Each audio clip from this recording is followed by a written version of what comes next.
Whether you're a skeptic or a believer, join me, Rob McConnell, as together we'll investigate the world of the paranormal and the science of parapsychology here on the X-Zone Radio TV show on XZBN and the X-Zone TV channel on Simul TV. Since 1990, the X-Zone Radio TV show has been the place where people dare to believe and dare to be heard. Together, we'll investigate UFOs, aliens, ghosts, Bigfoot, psychic phenomena, lake monsters, conspiracy theories, government cover-ups, the truth embargo, alien abductions, ESP, haunted locations from around the world, and so much more. With over 28 years of broadcasting and more than 4,500 individual guests, the X-Zone is truly a place where fact is fiction and fiction is reality, as evidenced by the credibility, integrity, and professionalism of the guests that we bring to our international audience. If you have seen a UFO, had a close encounter, seen a ghost, Bigfoot, lake monster, or a story that you would like to share or have investigated, contact me, Rob McConnell, by sending me your email to xzone@xzoneradiotv.com, or you can call toll-free 1-800-610-7035, extension 143, and on Skype, X-Zone Radio TV. For more information on the X-Zone Radio TV show with yours truly, Rob McConnell, visit www.xzoneradiotv.com or www.xzonetvchannel.com or simultv.com and xzbn.net. Until next we meet here in the X-Zone from our broadcast center and studios in Hamilton, Ontario, Canada, always remember, X-Zone Nation, keep your eyes to the sky and your heart in the light.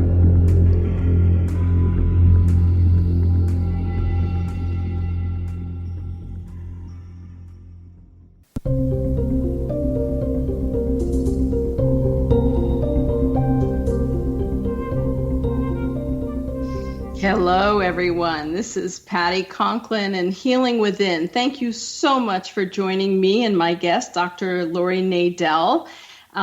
We've got an exciting show for you today, and I'm just so thankful that you're a part of it and listening in. Dr. Nadel and I are going to be speaking about overcoming fear, and it's a topic that I think a lot of people have issues with and have challenges with. So we're going to get to that in a minute, but I'd like to remind you about Dr. Nadel and how amazing she is. Dr. Laurie Nadel is a specialist in acute stress, trauma, and anxiety issues. Her award-winning book, The 5 Gifts, Discovering Hope, Healing, and Strength When Disaster Strikes, with a foreword by Dan Rather, was voted one of the best books of 2018 by the prestigious Library Journal. She is also the author of the 4-time bestseller, Sixth Sense, Unlocking Your Ultimate Mind Power, which was featured twice on Oprah. She's been a guest on Dan Rather's America and Coast to Coast AM with George Noory. So, Laurie, thank you, as always, for joining me. Thank you for having me as your guest. I'm really honored. I love having you, and we're going to make it a monthly here. So I'm looking forward to that because your insight is always so impactful and so helpful, and overcoming fear is something that a lot of individuals truly struggle with. So I just think it's one of those important topics that we talk about here at Healing Within, because it's really all about healing inside, and healing. As we heal ourselves, we can help others heal just by being. We don't really even have to do anything. The more that we heal inside, the more that our energy goes outward and just makes everyone else around us a little bit more calm. So let's talk for a few minutes about overcoming fear. You know, one of the acronyms I use for fear is forgetting every available resource. And that's that heart center, the piece of the universe inside of all of us that we tend to forget about sometimes when we're going through fear, that we have so much capability all on our own. How do you view fear? Well, I see fear as part of the anxiety spectrum. It's actually, I think, fear and anxiety are almost interchangeable. And interestingly, it's connected to intuition. Research shows that people who are intuitives in the Myers-Briggs personality inventory, which is the most widely used inventory in the world, millions of people have taken it. People who report out as intuitive have more fear, have more anxiety. And that's because Carl Jung said that intuition is the ability to see around the corner. And when we have fear, the mind goes around the corner and it creates a movie or a flash frame or a commercial of something which is so terrifying that the body believes it's already happened. And so the engine gets flooded with stress hormones and we get paralyzed, or we become immobile, or we become unable to access what you just expressed so beautifully, which is the resources of the heart. Right, right. I know that, of course, I map out as an intuitive on the Myers-Briggs. No surprise there. Fear is not something I experience that I would say I experience. However, anxiety, when I'm not at work, when I'm working, traveling, all of that, I never experience anxiety. But if I want to go into a restaurant by myself, anxiety hits massively. And I would not classify it as fear, although I agree with you, they're very interconnected. So what makes more, if we do separate them and say, fear is being able to look around the corner as an intuitive, anxiety is maybe feeling others before you go into a place like a restaurant. What's the difference? What am I experiencing? Well, I think it's a question of degree. I think that, anxiety or social anxiety, and I have to agree, going into restaurants alone, for some reason is a little unsettling. I think especially as women alone, we tend to kind of wonder what, people are going to see us eating alone and wonder, why is that person eating alone? That the mind kind of spins off certain scenarios that are uncomfortable. And I guess the difference is that, anxiety, if it's severe anxiety, then we go into total lockdown. And Right. when you have fear, there's also a kind of lockdown. We feel helpless. And when we feel helpless, we tend to construct or project these, these kind of movies or these scenarios of horrible things that could happen. For example, somebody who has fear of riding in an elevator will be projecting that the elevator is going to stall, or the elevator is going to crash, or something horrible is going to happen because they have claustrophobia and they can't be in an enclosed space with other people. So I would say fear is really an intense kind of a lockdown on the same spectrum as anxiety, which normally it's uncomfortable unless it really ratchets up and becomes like a phobic kind of reaction. Right. I know that, and all I can do is speak for myself because, I experience that anxiety. When I'm looking at things I've never done before, there's an exhilaration. And so I never go into fear. It's always that SHIT effect. My sister used to say, you could be in the biggest barrel of it and you always come out smelling like a rose. And I'd say that's because the barrel was never horrible. It was, how do I figure out the next step to get myself out of that? And the exhilaration would start. Anxiety for me, I can sit in my car and cry for a half hour before I go into a restaurant and have to remind myself that it's simply anxiety and that I'll be okay. And like you said, whether it's that anxiety of, sitting alone, having people look at me, and yet I never experience it. Once I walk out the door and I've got my suitcase in hand or my briefcase in hand and I'm in work mode, would never even occur to me. Go into a restaurant, whatever. It's that personal aspect. Well, I think it's really interesting. Firstly, it's contextual, and and it's very personal because what causes fear in you might not cause fear in another person. Hmm. But I think that what you just said about being excited and kind of being pumped up or getting a charge out of working your way or navigating through a critical situation or a crisis. Right. I think is something that's very important. Some of us, and I'm like you, I'm wired up to go into. I get very calm, I get very centered, and I Hmm. go into kind of survival mode. And I say, okay, like you, this is an adventure. You're Harrison Ford, you're hacking through the jungle, and you have to handle, this obstacle and that obstacle, and you just kind of work your way through it with your machete, Right.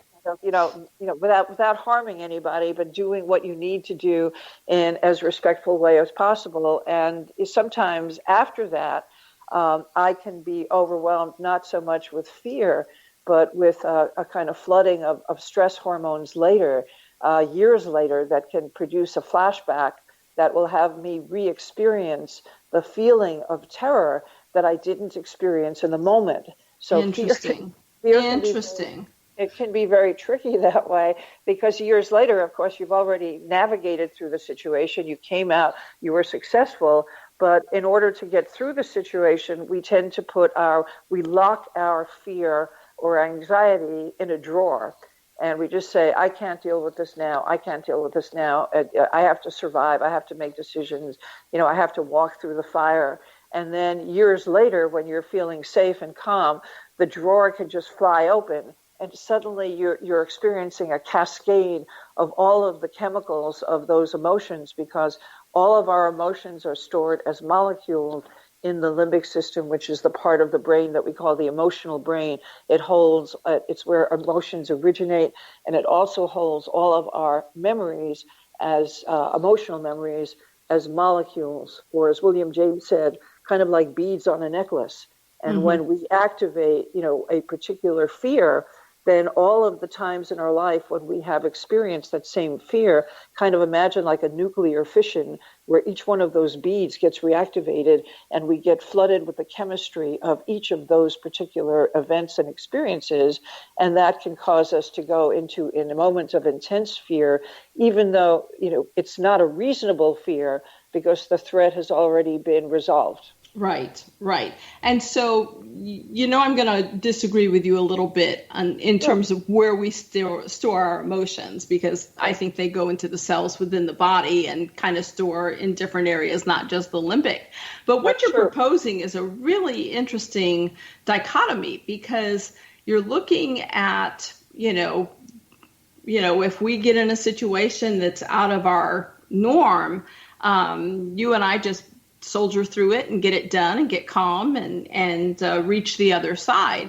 Where if I'm going into a restaurant and I cry for a half hour until I go into the restaurant, once I get in there, I'm okay. I want to talk about how those reverse in the future when we come back from our break and look at how those two completely reverse as time goes on. So let's talk about that when we come back. You're with Patty Conklin and Dr. Laurie Nadel at Healing Within. We'll see you in just a moment.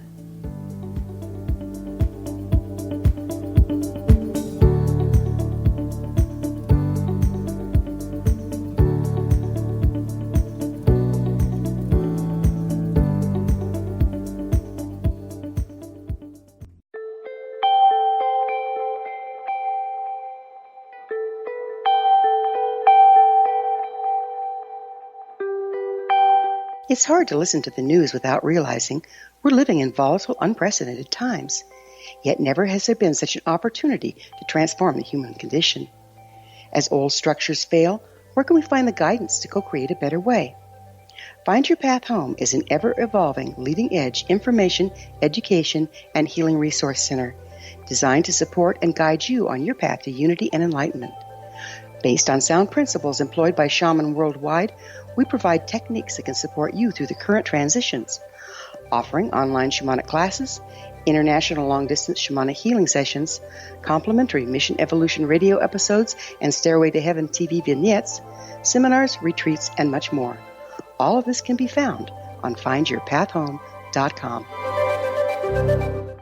So I was watching the X Zone TV channel last night when I was abducted by aliens, and they kept repeating to me over and over again, simultv.com, simultv.com. What's simultv.com? That's what I asked them. They had it written on the side of their UFO. How do you spell that? UFO. No, I mean simultv.com. simultv.com. simultv.com. Right. simultv.com. Interesting that you were abducted by aliens in a simultv.com UFO last night. Oh, yeah? Yeah. Now that you mention it, I remember now last night I was awakened from a deep sleep. My great-grandmother was standing there. She said she come from the hereafter to tell me about simultv.com. She even spelled it out for me. simultv.com, sonny boy. simultv.com. simultv.com, sonny boy. Wow. Yeah. Guys, you'll never guess what my psychic guru just told me. simultv.com. Exactly. Are you guys psychic too? Of course. We all know about simultv.com. simultv.com.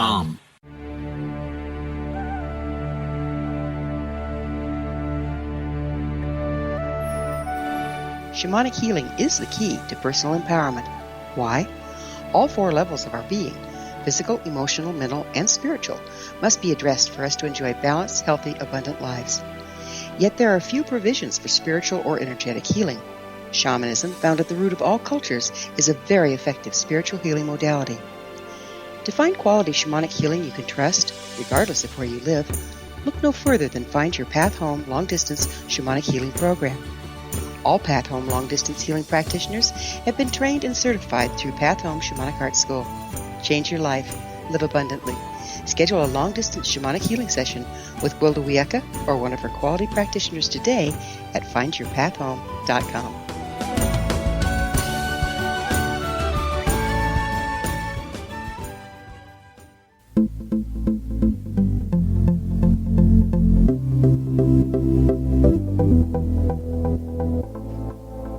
Hi, everyone. You're with Patty Conklin and Dr. Laurie Nadel on Healing Within. Thank you so much for listening in today. We're talking about overcoming fear and the connection between fear and anxiety and so many different emotions. But, you know, Laurie, one of the things that we were talking about in the last segment about fear and anxiety, we're both the kind of people that when we get in a crisis situation, we kind of look at the overview very quickly. We calm down. We take care of what needs to be done, and we get through it.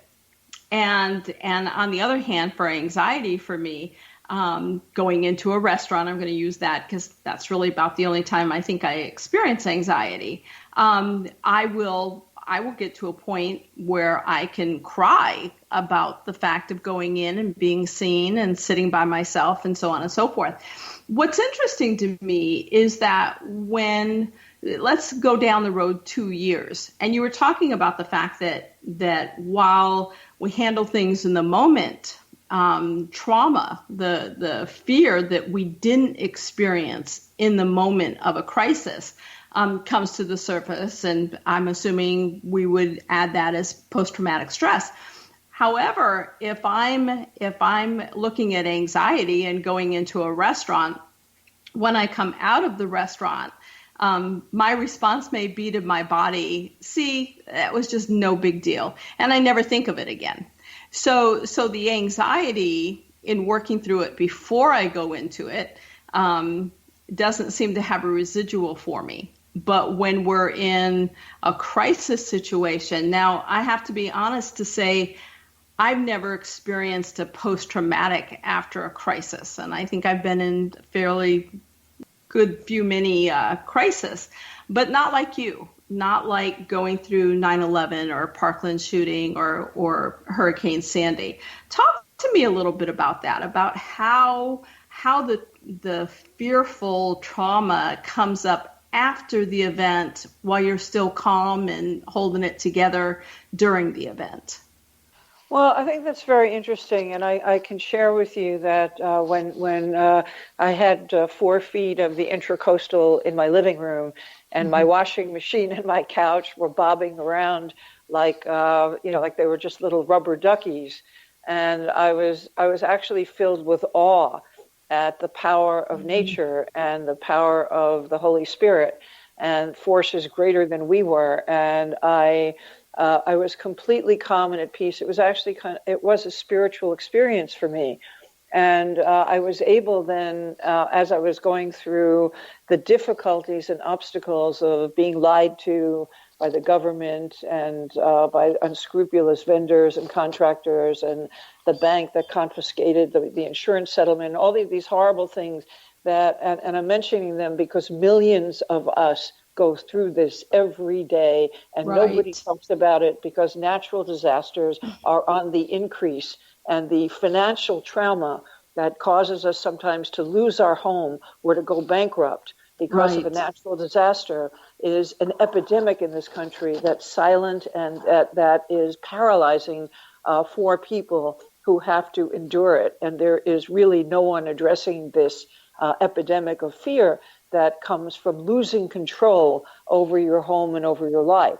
So as I was working my way through the aftermath, I did have fear that I was going to lose my home and everything that I had worked for, or that I might go bankrupt. But I got through it, I think, very effectively, and ultimately was able to rebuild my home and sell it to a young family. But then I'm thinking 7 years later now, I return to my community and I go back to the apartment that was in my family's, which is 10 feet, it's on the 10th floor, and it's not my home, and it was not affected by the hurricane. But the day that I walked into that apartment after 7 years, it was foggy, the wind was howling at about 40 miles an hour around the apartment, and I was shown that there had been extensive water damage because of climate change and because of the ocean having leaked through the poor seals in the windows. And so there was a hole the size of my fist in the sheetrock in the windowsill. And I suddenly felt all of the terror that I never felt during the storm. Wow. And I froze, and my body went into this state of upheaval that took, it took a few days for it to calm down. And I was frozen. I was just like frozen as whether it's cellular memory, and I do agree with you that a lot of our emotions get stored in our cells, or whether it was also the molecular chain reaction that suddenly got triggered, and I was just flooded with those acute stress hormones, and my body was shaking, even though I knew that this was completely unreasonable because there was no threat whatsoever. But my body felt it, and it was unexpected. Just like there are stories of Vietnam veterans or Iraq veterans, they're in the supermarket and a soup can falls to the floor, and suddenly they're crouched, behind, they're crouched in an aisle, kind of hiding behind a pile of Kellogg's cereal boxes, and they're in position to shoot their rifle or their machine gun at an unseen enemy, because the body remembers, and a sudden loud noise can also activate fear molecules that are stored inside of us, even when the actual threat has gone. And so it's tricky that way. So when you're talking about the anxiety of going into a restaurant, part of that is remembered fear, that you're remembering. When I went into a restaurant 5 years ago, I felt the same anxiety. When I went into a restaurant last month, I had the same anxiety, and you're able to kind of coach yourself through it. And that's very important, because the fear of something, the anticipation of having to do something that's challenging or overwhelming or scary is actually generates more fear than actually taking care of that particular event or action and having the behavior to make yourself go into the elevator or go into the restaurant. The fear of that change is actually worse in terms of the physiology, the chemistry, than doing the thing that you're afraid of. Right, right. And one of the things that I've done throughout the years is made it my mission, my quote mission, to at least go into 3 restaurants a year by myself. Mm-hmm. And that's come up from one from years ago. But like I said, if I'm in work mode, if I'm on the road, and Delta and I have dated close to 3 million miles now between Delta, I guess, and assorted airlines. I never experience it. I'm in focus, I'm in work mode and so forth, and there's no residual trauma after having gone to a restaurant or being at work or whatever. So I find it interesting that our bodies can, and like you said, those reactors can kick up depending on what's going on. If I'm in work mode, then I know what's going on. I'm paying attention. I've got situational awareness, so on and so on and so on and so on. And yet it was a challenge and has been a challenge in that one little piece. And I wonder how many people kind of look at, especially if they're not feeling well. And let's say they've had a cold, or part of their body has been hurting and so forth. And they go into the fear of what if. I've always said that if a woman calls me and says, I found a lump in my breast and I'm afraid it's cancer, my response typically is going to be, well, do you want to have cancer? Because I know the power of my words, and I know the power of people respecting my thoughts. And if I said, gee, it looks kind of, sketchy in that area, I'm a little concerned. If she didn't have cancer when she called, chances are if I respond that way, she's going to have cancer by the time she hangs up. So that fear of what if, especially when it comes to the physiology of our body, becomes very, very powerful. And, I encourage people to take a deep breath and say, okay, what is now responsibility is to move forward and make sure that, you're getting checked out and you're being healthy and talking nicely to your body and thanking it for being healthy and so forth. But how we've only got a little bit left in this segment, we'll carry over, but how do we help people not go into that abreaction of, oh my gosh, it's got to be the worst thing possible? That's a good question. We can talk about that when we come back from the break. Yeah, I think it's an important one because people truly go into the worst case scenario. And you can't blame it on your doctors. You can't blame it on anything other than the fact that you're having a reaction. Doctors have to tell you everything they might think is going on, because the reality is they're in that catch-22 that if they don't, and you end up having the one thing that they didn't mention, then they're going to get sued and go into malpractice. So I think it's just this horrible circle that we've gotten ourselves into from a medical standpoint and from a personal standpoint of our fear as we grow older, as we age, as we go into the baby boom generation as we get older. It's really something to pay attention to. So we're going to continue this when we come back from our break. This is Patty Conklin and Dr. Laurie Nadel, wonderful psychotherapist, and we'll be back on Healing Within in just a minute.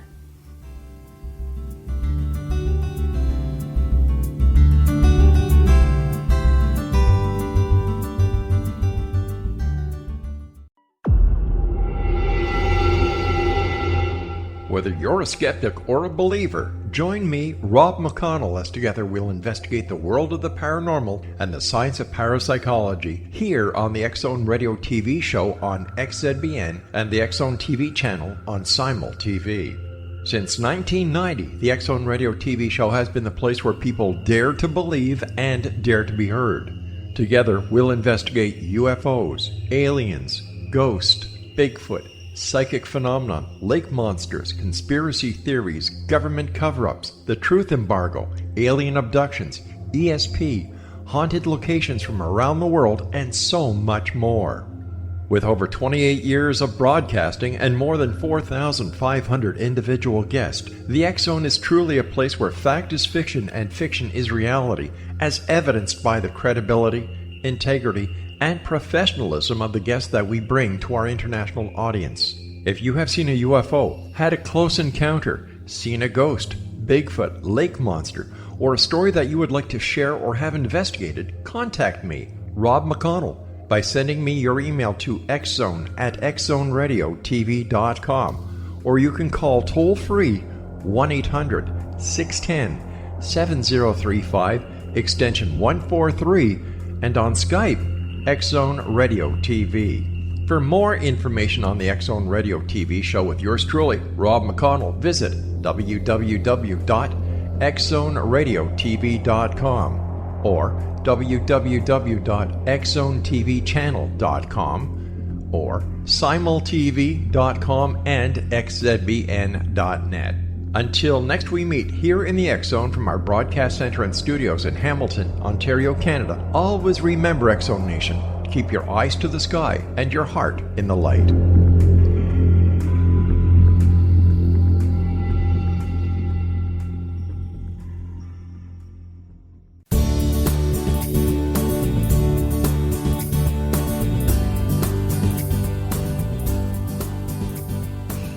Hi, everyone. It's Patty Conklin back with Dr. Laurie Nadel and Healing Within. Thank you so much for joining us today. We're talking about overcoming fear, and we've been kind of connecting fear and anxiety.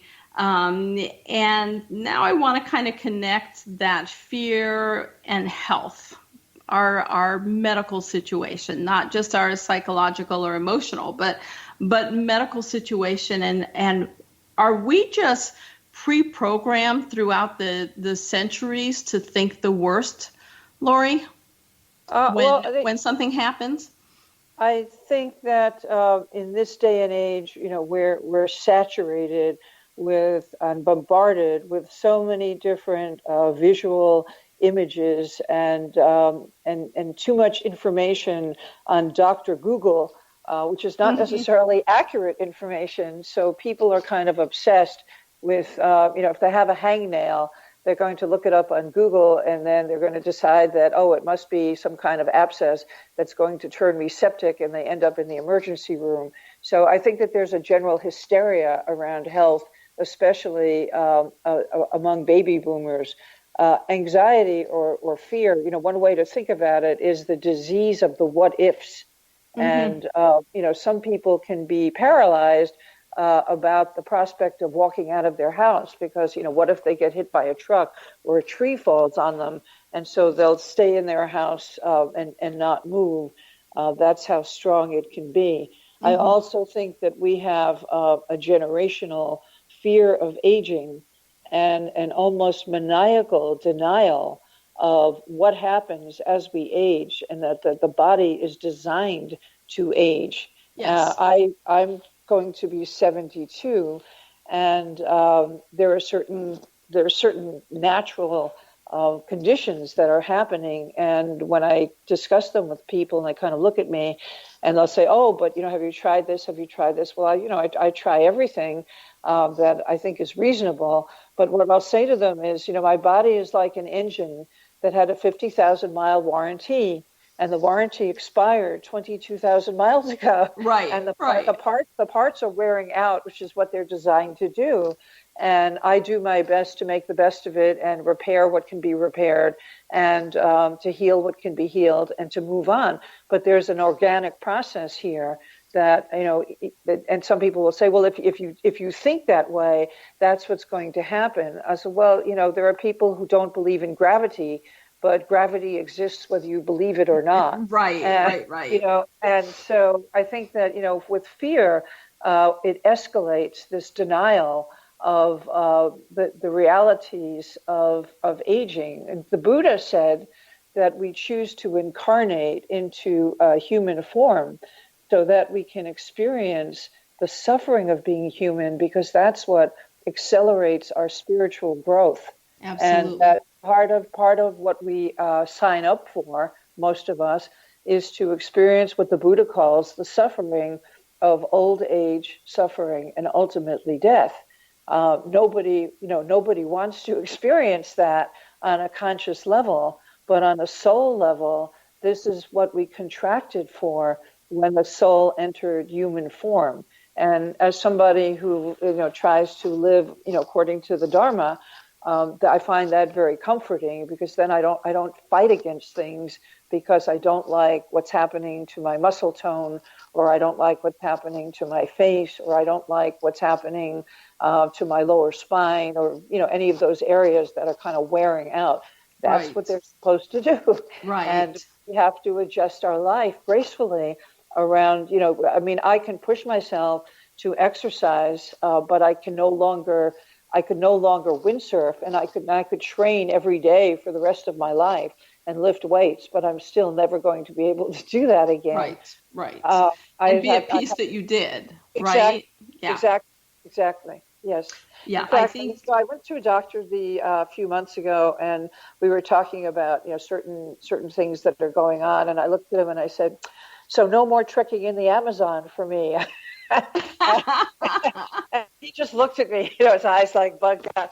I said, "It's just a joke." Yeah. I said, I'm just joking. I know I can't trek in the Amazon anymore, Right. but I'm really glad I did it. I'm glad I did it in my 40s and 50s, and it's done, and It's I had a done. great time and wonderful adventures. But I'm not going to put my life at risk because I'm no longer in condition to be able to do that. Right. That's just accepting things, things that are realistic. And with fear, I think we jump into, the reservoir of unreal possibilities, and we escalate them. And Right. as we make them, if they're visual, we make them larger, we make them brighter, we make them more colorful and more intense. And the body believes that we're in that movie, that disaster movie, Right. and that our body is experiencing the worst outcome possible. Right. I think that you stated that really eloquently and beautifully, that, our bodies, remember 20 years ago when the phase was, well, I'm going to live to 100, and I'm going to live to 120. Right. And, everybody was on that plank of, I'm going to live until 100, 120. And, we do see some, incredible people at 105, whatever, still running, marathons and doing their half mile or their 3/4 mile or whatever. And it's wonderful. It's wonderful when your body's doing what you enjoy and you're appreciating it. But like you, I would not hike in the Amazon again. I did it in my early 40s, and that was fantastic and awesome, but I wouldn't go at 62, just because I remember how demanding it was of my body. And years ago, when I farmed, I could pick up a 50-pound hay bale and throw it up into a second mile window, and I could do 1,000 in a day. I'm not quite sure I'd pick up one, much less throw it into a second mile window. But I think that part of life is overcoming fear and being able to experience all of these different things. So as we age, we're able to say, yep, did that. And I think people do a disservice to themselves, honestly, when they're waiting to retire to be able to experience all of this, instead of experiencing it as they're younger, so that they can get the most out of their bodies. Because as you said, our bodies are designed to, at some point, move on. And the one thing that I think about is back, and I think it was the Hindus that would do this, and correct me because you probably much more versed in this, but they knew when the soul was ready to leave the body, and they would sit up next to a tree and they would simply leave. They didn't have to go through the process of suffering and disease. And sometimes I will say and teach that, medical science is awesome, but it also is problematic because we've become so good at keeping people alive beyond what they should or could or whatever, however you want to phrase it, that their quality of life is no longer sustainable. We're just keeping ourselves alive. Right. And I've people in hospitals who are just a heartbeat and a brainwave, and they're never going to sit up or talk or laugh or eat or dance or have a conversation. But biologically, as a bioorganism, they're still living. And I don't understand, what's the point of that? Why does medicine do that? Right. I had a dear friend who passed away Wednesday, daughter-in-law of a friend, and only 30 years old, and suffered blood clots and was brain dead. And, and sitting down at the hospital and just kind of reviewing life and how precious it is to live every single day and to appreciate every single day, and thinking about her, 2-year-old daughter who is just, gonna just have pictures and so forth of her mama. That every day is a gift that we're given. And especially for us that are in the baby boomer age range now, it's even more so. And, I don't think that I'm being depressing or having down thoughts when I say, I didn't feel this way at 50, but at 60 and 62, certainly, I realized that I'm kind of on the other side of the pendulum swing now. Exactly. Yeah. And so it makes even that much more every day more precious, because it is. And then you see situations of, in the last month, a 30-year-old and 35-year-old who I was very close to, both passed away. And just realizing that if you have fear of living, then you will miss out on all of the incredible, wonderful things you can do every day, which is go outside and breathe and watch the sun and watch the sunrise and watch the sunset, and be able to be with family and friends and make your mark for humanity. And that doesn't mean that you're going to do amazing, incredible things and be world renowned. I'm not saying that at all. What I'm saying is for you personally to go out and make your mark upon somebody that you're just smiling at the grocery store, that you're talking to the cashier, that you're talking to, the people picking up your trash, and you're just talking to your neighbors, and you're making your mark by being genuine and loving to everyone you come into contact with, because that's an important piece. So when we come back, I want to talk about when fear goes into anger, kind of moving beyond the medical. When fear goes and anger end up being quite a toxic cocktail, as you call it, because it truly is. If people don't know how to express their fear, a lot of times they'll go into anger. So you're with Patty Conklin and Dr. Laurie Nadel, and we'll be back with you in just a moment on Healing Within. If you are looking for a safe, zero-calorie natural option to the harmful artificial sweeteners on the market today, Just Like Sugar is what you're looking for. Just Like Sugar is a wonderful natural alternative for those health-conscious people who choose a calorie-restricted diet with a great, pure, sweet flavor that tastes just like sugar. Just Like Sugar is a great natural option for people suffering from diabetes and may be useful in restricted diet programs where standard sugars are not allowed and does not cause a laxative effect of some other sweeteners. Just Like Sugar comprises a perfect blend of chicory root fiber, natural calcium, natural vitamin C, and Just Like Sugar's sweetness comes from the natural flavors from the peel of the orange.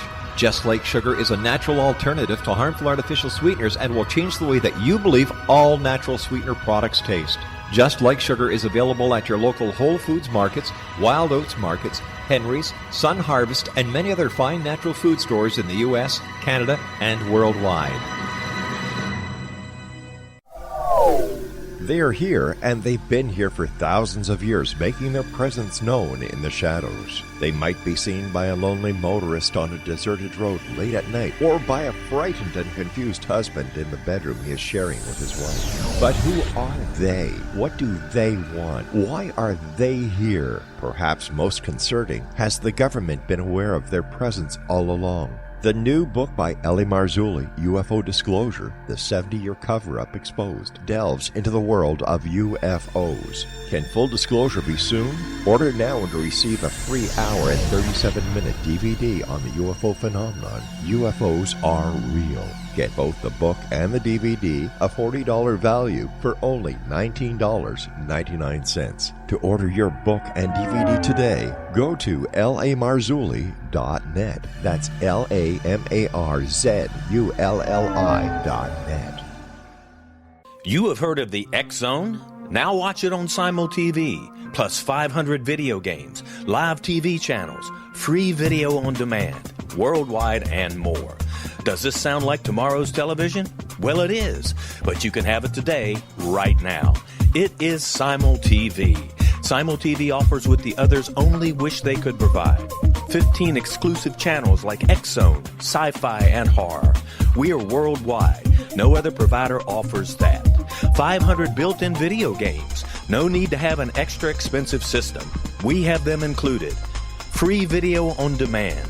Live streaming events from around the world. Interactive online network, and much more. Tomorrow's TV today. Simul TV. Sound too good to be true? Well, it's not. You can have Simul TV today. Sign up at simultv.com. Do it today.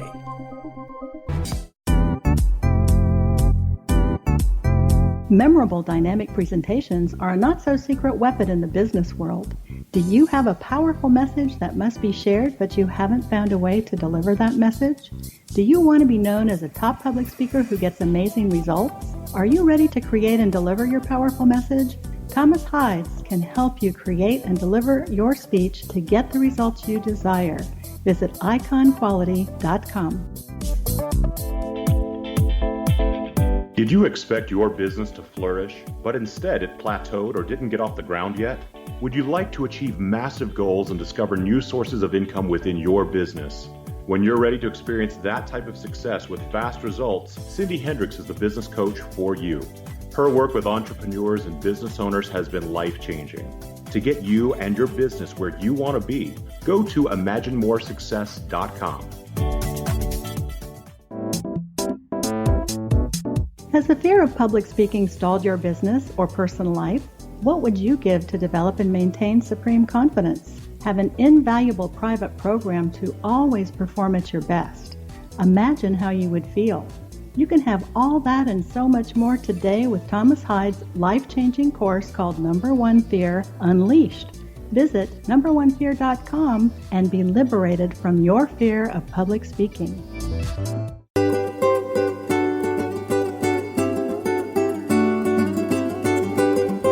Everyone. You're with Patty Conklin and Dr. Laurie Nadel. We're talking about overcoming fear, and we've talked about kind of the emotional aspects and, you know, our medical conditions and physical. And I think we're both in agreement that, you know, the body is designed at some point to let go. So our soul goes on to our next journey. You know, it's I want people to remember that your time is not necessarily the universe's time. And just because you want something doesn't mean that that's what your soul's contract is. And your soul may be leaving early. It may end up being able to stay for a long time in this physical form, but let go of things you can't control. And how long you live specifically is not within your control. Your job is to be healthy and do the best that you can do according to your beliefs on a day-to-day basis. But let's talk about, Laurie, when our fear takes the adjunct of anger, and all of a sudden anger is manifesting, and you know it's fear when you see the anger in others. But how does that come about? Just incapable of experiencing the fear, and so hormones, testosterone, stressors, whatever, then create anger. Talk to me about that. Well, I would say that anger comes from a sense of helplessness. And as we talked about before, fear, comes from a sense of helplessness. And very often we can never control what another person thinks or what another person does. I mean, we can try to influence people, but sometimes the feeling of helplessness can become overwhelming, and it will, there are two sides of this, because anger can be a positive force for social change. If we look at the nonviolent movement and Gandhi, if we look at the civil rights movement, the women's movement, the Me Too movement, the gay rights movement, they're all a healthy channeling of anger as a positive force for social change. And so, anger, like electricity, it's kind of has a duality. It's neither good nor bad. It's what we do with it that matters. But when you combine fear and anger, which I think is what we're seeing in this country right now, in our society, there's a fear on the right and on the left that things are not going in the direction that, we want them to go in. And as a collective, that fear of feeling helpless is being channeled or transformed into anger. And some of that anger is healthy. As I said, anger about climate change, for example, has caused a global movement to try to address some of the issues that hopefully we can manage, even though, the forces of nature are greater than humans can control. So I think that sense of anger and helplessness and fear is a reaction to not being able to control forces that are greater than we are. And I think that when we look at, for example, the violence, the sectarian violence, the religious hatred, the racial hatred that's coming up in this country, it's really coming from fear. Anger comes from hurting and wanting, and we're usually wanting something to be different, or we're wanting someone to see us differently, or to value us, or to listen to us, or to pay attention, or to respect us. And when we don't get that, we can either, we can go into a fear reaction, or we can go into an angry reaction, and that can be projected in ways that are really not healthy. But as a society, when I look and I see, I read a lot of different news outlets every day, and the level of anger that is kind of seeping into the media, not just because of what they're reporting, but because of how it's being reported.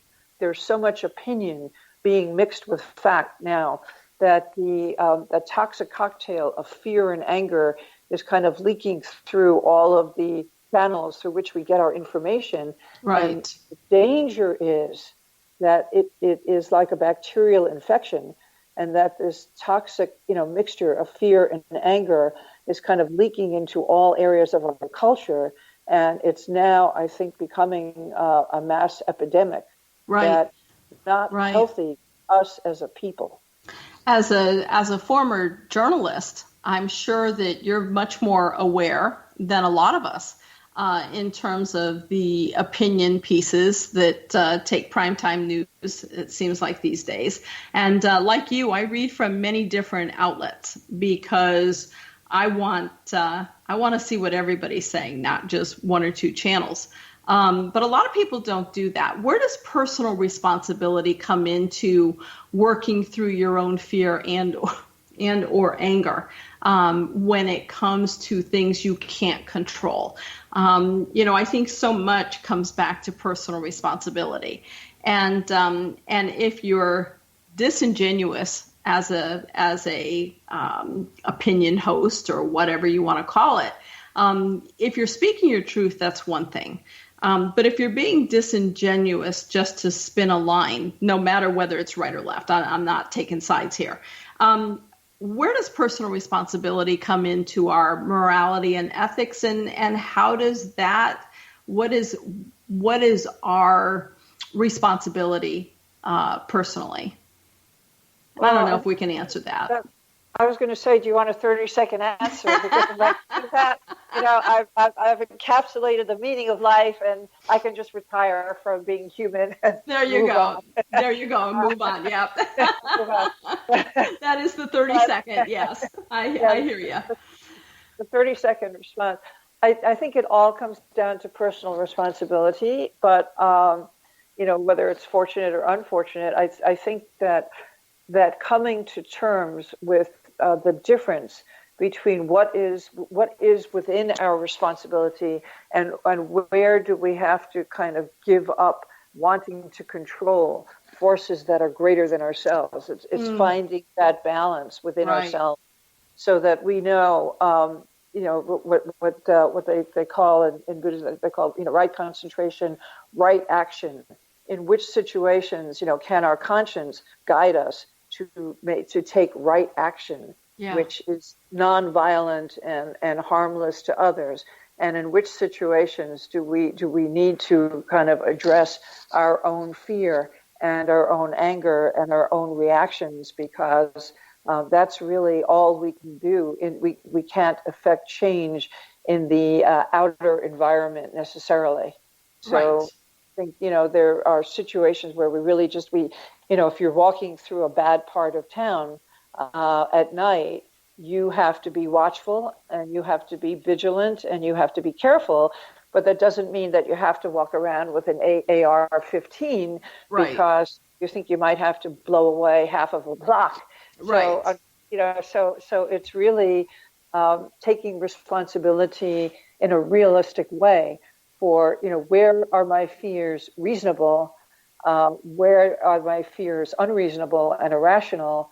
And, just like going into a restaurant or having to, get your car in a parking lot, when the lights have gone out in the store and you're walking around in the dark, what can you do to manage your emotions so that you can navigate safely to your destination? Right. That's balancing your emotions and the actual actions that you need to take in the outer world. That is the combination that we're constantly trying to find. Especially, do you think the saturation?